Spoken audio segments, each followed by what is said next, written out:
सर्व शेतकऱ्याला सांगू इच्छितो की 9-10 पर्यंत हा पाऊस आहे, पण परत एक शेतकऱ्यासाठी आनंदाची बात मी प्रत्येक वेळेस मी बघा जानेवारीमध्ये अंदाजात सांगितलं होतं की शेतकऱ्यांना दरवर्षी काय करायचं, पाऊस कधीच कोणाला विचारात जाऊ नका।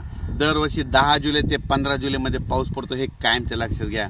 तर योगायोगानं बघा आता ही 10 तारीख आलेली आहे, या 10 तारखेपासून बघा पाऊस येतो का नाही, म्हणजे 10 जुलै ते 15 जुलैमध्ये देखील राज्यात चांगला पाऊस पडणार आहे, म्हणून ही एक आनंदाची बातमी।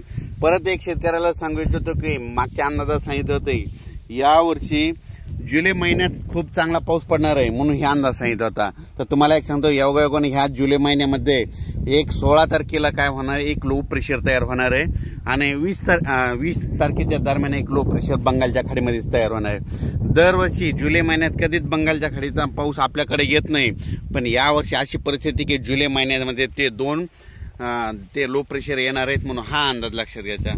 सर्व शेतकऱ्याला सांगू इच्छिते की राज्यामध्ये सांगायचं झालं तर म्हणजे आज 10 ते जवळपास 12, 13, 14, 15, 16 तारखेपर्यंत पाऊस राहणार आहे, पण परत एक शेतकऱ्याने आणखीन एक अंदाज घ्यायचा। राज्यामध्ये 13 जुलैपासून ते 25 जुलैपर्यंत 2 म्हणजे कमी दाबाचे पट्टे तयार होणार आहे आणि ते सरळ असे महाराष्ट्रामधून जाणार आहेत। त्याच्यामुळे राज्यामध्ये 13 जुलै ते 25 जुलैच्या दरम्यान म्हणजे 13 ते म्हणजे त्या 15-16च्या दरम्यान चांगला पाऊस पडणार आहे, म्हणून हा अंदाज लक्षात घ्यायचा।